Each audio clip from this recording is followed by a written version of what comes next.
ಮತದಾನ ಹಿನ್ನೆಲೆ ವಿಶ್ವವಿಖ್ಯಾತ ನಂದಿ ಹಿಲ್ಸ್ ಪ್ರವೇಶಕ್ಕೆ ನಿಷೇಧಾಜ್ಞೆಯನ್ನ ಜಾರಿ ಮಾಡಲಾಗಿದೆ. ಈ ವಿಚಾರಕ್ಕೆ ಸಂಬಂಧಪಟ್ಟಂತೆ ಬ್ರೇಕಿಂಗ್ ಇದೆ, ನೋಡ್ತಾ ಹೋಗೋಣ.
ಮತದಾನ ಹಿನ್ನೆಲೆ ವಿಶ್ವವಿಖ್ಯಾತ ನಂದಿ ಹಿಲ್ಸ್ ಪ್ರವೇಶಕ್ಕೆ ನಿಷೇಧಾಜ್ಞೆಯನ್ನ ಜಾರಿ ಮಾಡಲಾಗಿದೆ.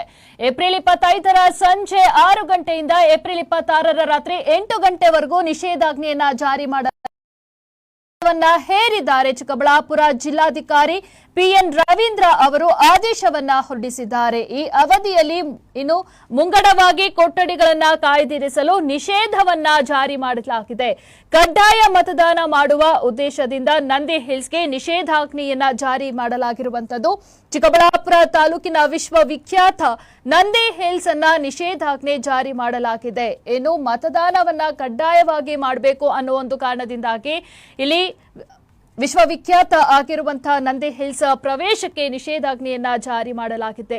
ಇನ್ನು ನಾಳೆ ಚುನಾವಣೆ ನಡೀತಾ ಇರುವಂತಹ ಸಂದರ್ಭದಲ್ಲಿ ರಜೆ ಇರುವ ಕಾರಣದಿಂದಾಗಿ ಇನ್ನು ಔಟಿಂಗ್ ಅಂತ ಹೋಗುವಂತ ಒಂದು ಸಂದರ್ಭದಲ್ಲಿ ನಂದಿ ಹಿಲ್ಸ್ಗೆ ಹೋಗುವ ಒಂದು ಎಲ್ಲಾ ಸನ್ನಿವೇಶಗಳು ಕೂಡ ಇರುತ್ತೆ. ಹೀಗಾಗಿ ನಂದಿ ಹಿಲ್ಸ್ ಪ್ರವೇಶಕ್ಕೆ ನಿಷೇಧಾಜ್ಞೆಯನ್ನ ಜಾರಿ ಮಾಡಿದ್ದಾರೆ. ಏಪ್ರಿಲ್ 25ರಿಂದ ಸಂಜೆ 6 ಗಂಟೆಯಿಂದ ಏಪ್ರಿಲ್ 26ರ ರಾತ್ರಿ 8 ಗಂಟೆವರೆಗೂ ನಿಷೇಧಾಜ್ಞೆಯನ್ನ ಜಾರಿ ಮಾಡಿದ್ದಾರೆ. ಇನ್ನು ನಿಷೇಧ ಹೇರಿದ ಚಿಕ್ಕಬಳ್ಳಾಪುರ ಜಿಲ್ಲಾಧಿಕಾರಿ ಪಿಎನ್ ರವೀಂದ್ರ ಅವರು ಆದೇಶವನ್ನ ಹೊರಡಿಸಿದ್ದಾರೆ. ರಜೆ ಇರುವ ಕಾರಣದಿಂದಾಗಿ ಯಾರು ಕೂಡ ನಂದಿ ಹಿಲ್ಸ್ಗೆ ಬರಬಾರದು ಅನ್ನೋ ಒಂದು ಕಾರಣದಿಂದಾಗಿ ಪ್ರತಿಯೊಬ್ಬರು ಕೂಡ ಮತದಾನವನ್ನ ಮಾಡಬೇಕು. ಹೀಗಾಗಿ ನಂದಿ ಹಿಲ್ಸ್ ಪ್ರವೇಶಕ್ಕೆ ನಿಷೇಧಾಜ್ಞೆಯನ್ನ ಜಾರಿ ಮಾಡಿದ್ದಾರೆ. ಈಗಾಗಲೇ ಮುಂಗಡವಾಗಿ ಕೊಠಡಿಗಳನ್ನ ಕಾಯ್ದಿರಿಸಲು ಕೂಡ ಸಾಕಷ್ಟು ಜನರು ಕೂಡ ನಿರ್ಧರಿಸುತ್ತಾರೆ. ಆದರೆ ಅದಕ್ಕೂ ಕೂಡ ಈಗ ಕಡಿವಾಣವನ್ನ ಹಾಕಲಾಗಿದೆ. ಕಡ್ಡಾಯವಾಗಿ ಪ್ರತಿಯೊಬ್ಬರು ಕೂಡ ಮತದಾನವನ್ನ ಮಾಡುವ ಒಂದು ಉದ್ದೇಶದಿಂದಾಗಿ ನಂದಿ ಹಿಲ್ಸ್ಗೆ ನಿಷೇಧಾಜ್ಞೆಯನ್ನ ಜಾರಿ ಮಾಡಿರುವಂತದ್ದು. ಚಿಕ್ಕಬಳ್ಳಾಪುರ ತಾಲೂಕಿನ ವಿಶ್ವವಿಖ್ಯಾತ ನಂದಿ ಹಿಲ್ಸ್ ಅನ್ನ ಪ್ರವೇಶಕ್ಕೆ ನಿಷೇಧಾಜ್ಞೆಯನ್ನ ಜಾರಿ ಮಾಡಲಾಗಿದೆ.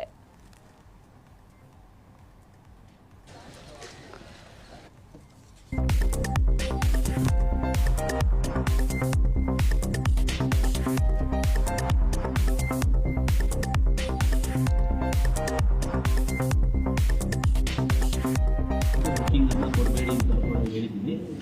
ಅದೊಂದು ನಂದಿಗಿರಿ ಧಾಮಕ್ಕೆ ನಿಷೇಧ. ಲೋಕಸಭಾ ವ್ಯಾಪ್ತಿಯಲ್ಲಿ ಅದೊಂದೇ ಪ್ರವಾಸಿ ತಾಣನ ಬೇರೆ ಪ್ರವಾಸಿ ತಾಣಗಳಿಗೂ ನಿರ್ಬಂಧ ಇಲ್ಲ. ಅದು ಅಂದ್ರೆ ಫೇಮಸ್ ಇರೋದ್ರಿಂದ ಅದಕ್ಕೆ ನಾವು ಮಾಡಿದೀವಿ. ಬೇರೆ ಎಲ್ಲೂ ಕೂಡ ಬೇರೆಯವರಿಗೆ ಆಲ್ಟ್ ಮಾಡ್ಲಿಕ್ಕೆ ಅವಕಾಶಗಳು ಇರೋದಿಲ್ಲ.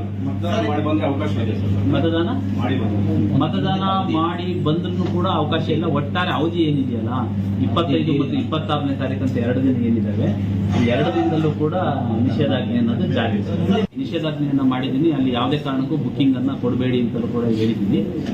ಅದೊಂದು ನಂದಿಗಿರಿ ಧಾಮಕ್ಕೆ ನಿಷೇಧ. ಲೋಕಸಭಾ ವ್ಯಾಪ್ತಿಯಲ್ಲಿ ಅದೊಂದೇ ಪ್ರವಾಸಿ ತಾಣನ ಬೇರೆ ಪ್ರವಾಸಿ ತಾಣಗಳಿಗೂ ನಿರ್ಬಂಧ ಇಲ್ಲ. ಅದು ಅಂದ್ರೆ ಫೇಮಸ್ ಇರೋದ್ರಿಂದ ಆ? ಅದಕ್ಕೆ ನಾವು ಮಾಡಿದೀವಿ. ಬೇರೆ ಎಲ್ಲೂ ಕೂಡ ಬೇರೆಯವರಿಗೆ ಆಲ್ಟ್ ಮಾಡ್ಲಿಕ್ಕೆ ಅವಕಾಶಗಳು ಇರೋದಿಲ್ಲ. ಮತದಾನ ಮಾಡಿ ಬಂದ್ರೆ ಅವಕಾಶ ಇದೆ ಸರ್. ಮತದಾನ ಮಾಡಿ ಬಂದ್ರೆ ಮತದಾನ ಮಾಡಿ ಬಂದ್ರೂ ಕೂಡ ಅವಕಾಶ ಇಲ್ಲ. ಒಟ್ಟಾರೆ ಅವಧಿ ಏನಿದೆಯಲ್ಲ 25 ಮತ್ತು 26ನೇ ತಾರೀಕು ಅಂತ 2 ದಿನ ಏನಿದ್ದಾವೆ, ಈ 2 ದಿನದಲ್ಲೂ ಕೂಡ ನಿಷೇಧಾಜ್ಞೆ ಅನ್ನೋದು ಜಾರಿ ಇದೆ. ನಿಷೇಧಾಜ್ಞೆಯನ್ನ ಮಾಡಿದ್ದೀನಿ. ಅಲ್ಲಿ ಯಾವುದೇ ಕಾರಣಕ್ಕೂ ಬುಕ್ಕಿಂಗ್ ಅನ್ನ ಕೊಡಬೇಡಿ ಅಂತಲೂ ಕೂಡ ಹೇಳಿದ್ದೀನಿ.